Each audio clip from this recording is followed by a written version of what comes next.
वन्देऽहं श्रीगुरो श्रीयुता पदकमलं। हरे कृष्णा। सभी भक्तों का स्वागत है।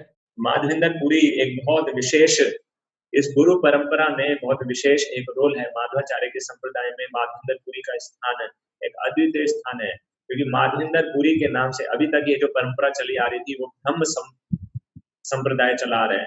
लेकिन माधवेंद्र पुरी के बाद यह संप्रदाय माधवेंद्र पुरी के नाम से माधव जुड़ा, ब्रह्म माधव संप्रदाय हो गया। ये ब्रह्म माधव और गौड़ीय, क्योंकि गौड़ देश में रहने वाले ब्रह्म माधव गौड़ीय संप्रदाय, ये इस संप्रदाय का नाम हो गया।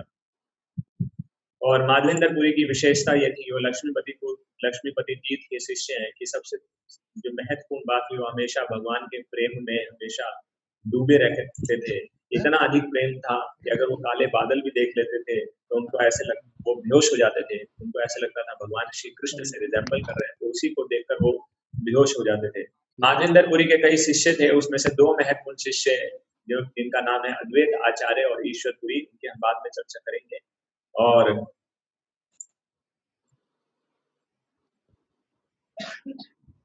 माधवेंद्र पुरी जी के उड़ीसा में, बंगाल में बहुत सारे डिसाइपल्स हैं, उन्होंने बहुत प्रचार किया। और माधवेंद्र पुरी की कथा हम हर साल सुनते हैं।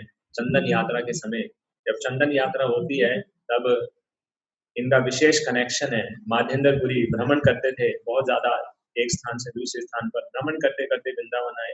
वृंदावन में गोविंद कुंड के पास विश्राम कर रहे थे, तब इनको स्वप्न में एक बालक आया और उन्होंने कहा स्वप्न में कि मैं जमीन में गड़ा हुआ हूँ या छुपा हुआ हूँ, मुझे वहां से निकालो, मुझे गर्मी लग रही है। माधवेंद्र पुरी ने उसका पालन किया, उनको बाहर निकाला तो देखा वो एक डीटीज थे, गोपाल जी के डीटीज। तो उन डीटीज की स्थापना माधवेंद्र पुरी जी के द्वारा गोवर्धन जी के ऊपर की गई। 2 साल तक उनकी सेवा चली। उसके बाद यह डीटीज दोबारा माधवेंद्र पुरी के स्वप्न में आते हैं कि मुझे बहुत गर्मी लग रही है, हालांकि मेरी सेवा बहुत अच्छी हो रही है, लेकिन जमीन में दबा हुआ था कई सालों से, लंबे समय से, इसीलिए मुझे गर्मी लग रही है, मुझे चंदन का लेप किया जाए। दूसरी बार स्वप्न आया चंदन का लेप करने के लिए, तो पैदल जगन्नाथपुरी के लिए निकले। वहां पर उड़ीसा में सबसे अच्छी क्वालिटी का चंदन प्राप्त होता था। तो उड़ीसा से 6 घंटे की दूरी पर, या पहले उड़ीसा में ही है, लेकिन जगन्नाथपुरी से 6 घंटे पहले एक स्थान पड़ता है रेमुना, जहाँ पर गोपीनाथ जी के विग्रह है। वहां पर पहुंचे, उनका दर्शन किया। एक अद्भुत स्वादिष्ट खीर गोपीनाथ जी को भोग लगाई जाती है, जिसका नाम है अमृत केली। इन्होंने सोचा कि क्यों ना मैं भी इसको चक्कर देखूं और अपने गोपाल जी को इसका भोग लगाऊंगा। लेकिन फिर इनको रियलाइज हुआ कि मैं कितना पतित हूँ, अभी भगवान को भोग अर्पण नहीं हुआ और मैंने अपनी इंद्रिय तृप्ति की इच्छा कर ली, इसलिए मुझे स्थान पर रहने का कोई अधिकार नहीं है। और ये उस स्थान से चले गए।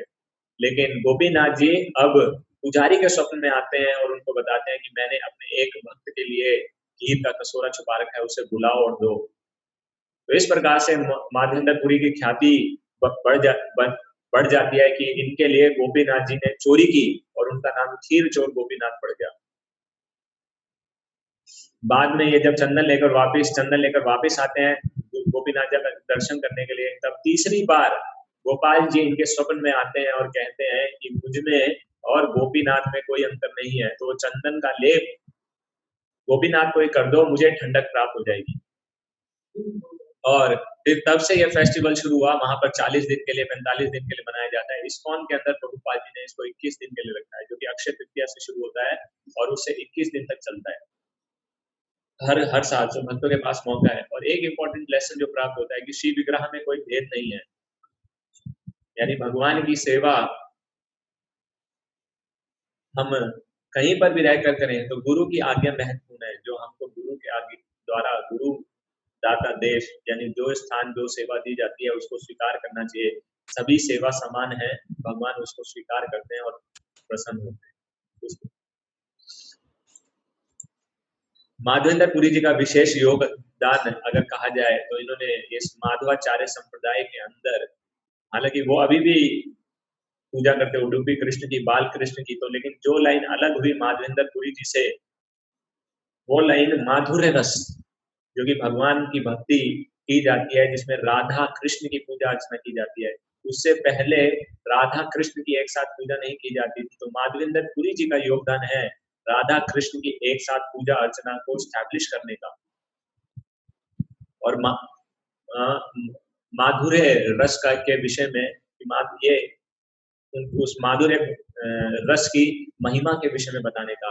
राधा कृष्ण के बीच में जो प्रेम संबंध है वो माधुर्य रस की परिकाष्ठा है, जो कि पारिक्य रस भी कहा जाता है। और उसमें भी जो महत्वपूर्ण है, उसमें भी जो सबसे ज्यादा है वो क्या है, उनका प्रेम भाव, लेकिन वो विरह के भाव में, उसकी भी सर्वोच्चम स्थिति है, वो विरह के भाव में है।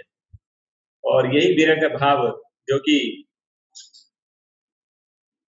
चैतन्य महाप्रभु ने अपने शिक्षाश्रम में भी प्रकट किया है।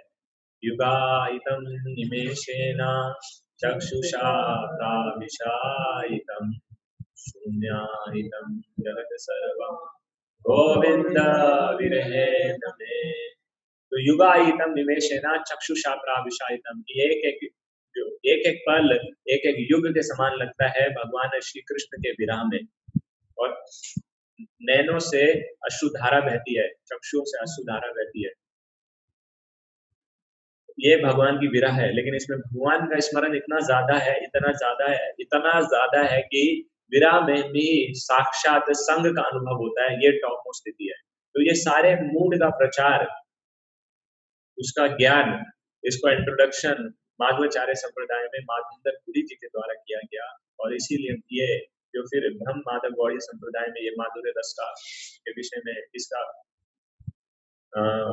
इसके अनुसार सेवा करने का प्रयास किया जाता है, और इसको समझा जाता है। लेकिन माधवाचार्य जी का मूड, उनका थोड़ा सा वही है, वात्सल्य भाव का वो सब।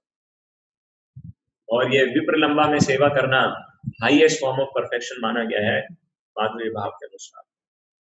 माधवेंद्र पुरी जी की समाधि रेमुणा में ही है। रेमुणा, जहाँ पर खीर चोर गोपीनाथ जी हैं, वहीं पे मंदिर से 500 मीटर की दूरी पर ही उनकी समाधि है। ऐसा बताते हैं कि जब वो वहां पर वापस आए तो फिर वहीं पर रहे और वहीं पर उन्होंने उस स्थान पर सेवा किया, उनकी समाधि वहीं पर बनाई गई।